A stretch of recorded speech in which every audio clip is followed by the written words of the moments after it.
Hi, I'm Calvin, and welcome to Invest Smarter.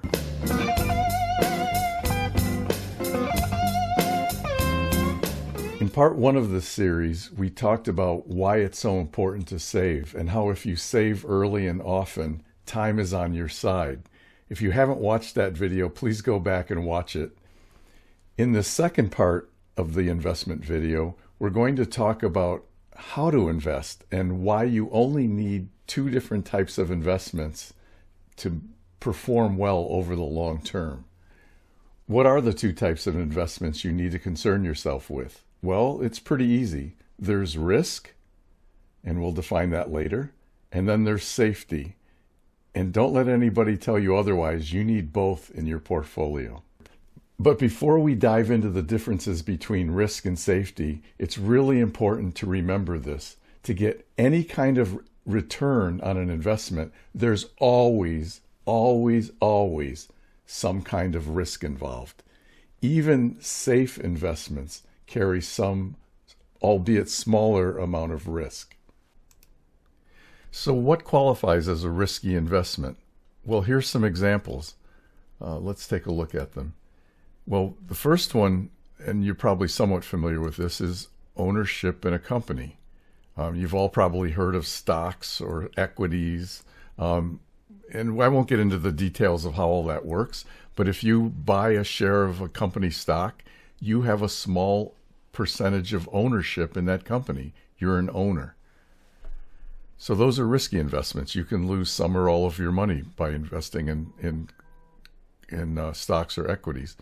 Then there's commodities. You've probably all heard this before. You know, you buy gold or silver. You don't or you can buy them. You can buy the physical gold or silver, or you can buy investments that invest in those. You can buy wheat, soybeans, water, oil.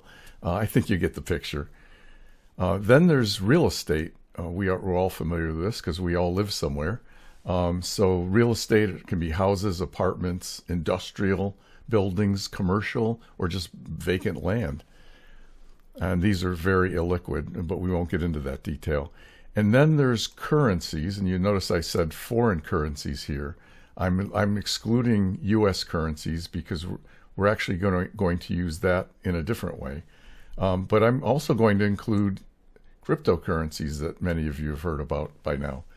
So these are all things you can invest in that are risky. They move a lot, and you can lose some or all of your investment. And then finally, there are collectibles. And collectibles used to be just art and antiques and things like that, you know. And then now you've got non-fungible tokens where you can go on Vive and buy a Mickey NFT that for $6.99 and hope that it becomes worth $10,000.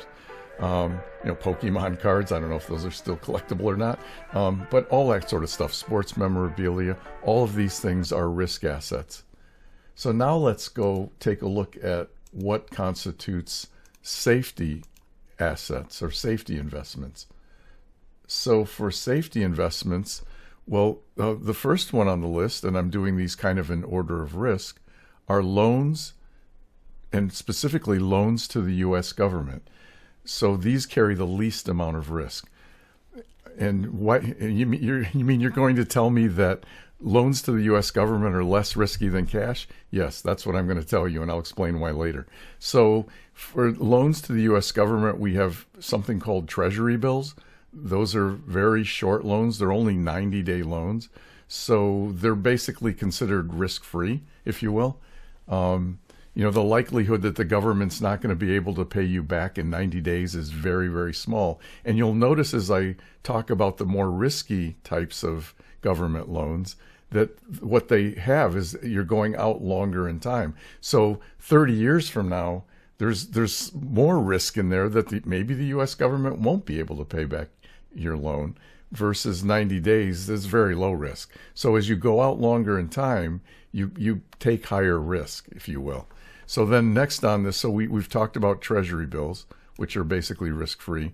Then there's treasury notes. So these have a moderate risk to them. They're 2 to 10 year loans to the government. And then finally, treasury bonds are higher risk because they're longer term, 20-year, 30-year loans to the government. And then The second most risky safe asset is loans to foreign governments. Because foreign governments have different types of risks, and they're just a little more risky than the U.S.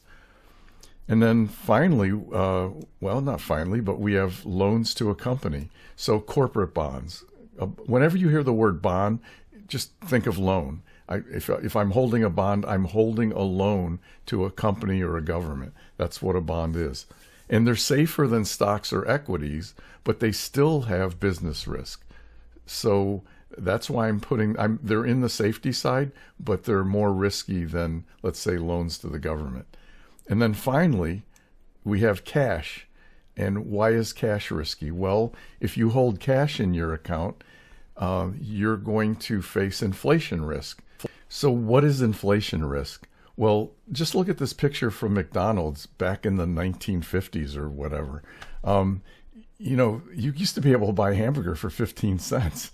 Now, if you go to McDonald's, I think they cost $2.49. So that's 16.6 times what it used to cost back in the 1950s. That's what inflation is. So now that you have an idea of the differences between risk and safety, let's visualize some portfolios to show you how those components work together. What we're looking at here is a way to visualize how investments have performed over a previous period of time. In this case, we're going to look at a 15-year period prior to November 30th of 2021. And if you're not comfortable with graphs, don't worry. This is really simple. And let's just kind of highlight what's going on here. So you're going to see some bubbles. You see one right now on the graph because all of the money that we're going to visualize in this portfolio is sitting in cash. And the size of the bubble is how much of all of that cash is in that particular investment. So if I come up here and I put half of my investment in the S&P 500 in risk, you see that this bubble is smaller than the total portfolio, and so is this bubble. In fact, each of these are 50%, and this one is 100%. So let's go back here now and then talk about what does this graph mean. So if you look at this axis here, the vertical axis or the y-axis, this is the compound annual rate of return. I know that sounds complicated. Don't think about it that way. It's basically the average annual return that you would have gotten over that 15-year period. And if you look at the x-axis or the horizontal axis, this is telling you over that 15-year period, what would be my maximum peak to valley loss or my maximum drawdown or loss in my portfolio over that period.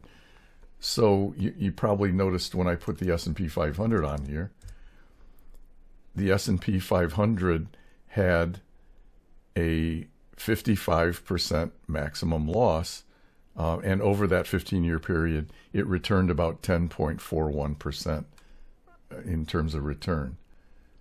So let's get that out of there right now. So how do you read this graph? It's really simple. Like I said, it's really simple. Anything up here in this portion of the graph is good. Anything in this portion of the graph is bad. It's very simple. So up and to the left, good. Down and to the right, bad. So just keep that in mind. Really simple. Not a lot to think about here. All right, so let's create a portfolio. Let's create a very simple portfolio. So we talked about equities or stocks or ownership in a company being a risk asset. So let's stick to that for now to keep things simple. And what I'm going to do is I'm going to put half of my portfolio in the S&P 500, which is risky. And you can see here, I've got half my portfolio here, half in cash, and the total portfolio falls right about in the middle, almost exactly in the middle between these two. So I get less return than the S&P 500. So the S&P 500 had 10.41% return. I'm getting 6.25%. Cash had, over that 15-year period, about a 1.2% return, which is actually not even close to that now. And so you can see that this falls in the middle. Whereas this had a 55% loss, this had about a 31% loss. All right. So now let's put some of the safety then in corporate bonds, try to get a little more return on the safety side, and you can see that works, right? My return went up a little bit, went from 6+% return to almost 8. Still not the 10% of the S&P 500, but my maximum loss also went up a little bit because corporate bonds are more risky than cash.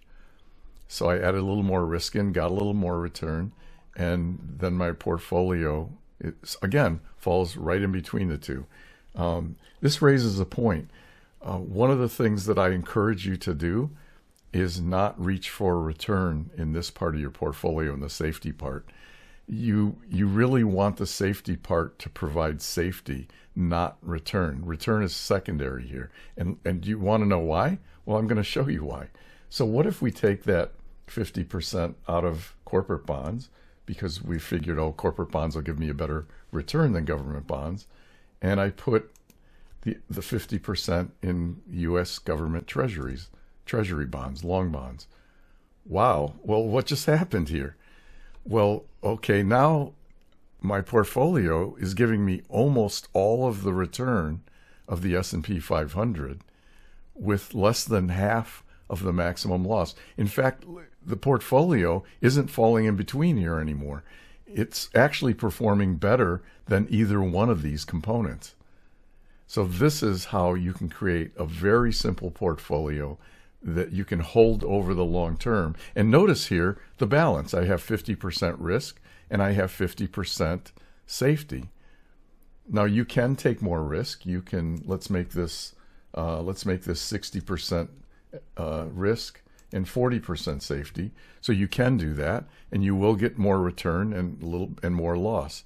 And then, but if you push it too far, if you go to 80% here and only 20% here, then it starts to fall apart. You're getting an awful lot of loss here for just a little bit more return.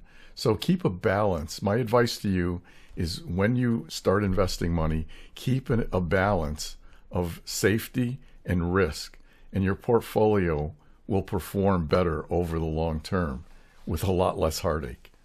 If you're still watching, thank you.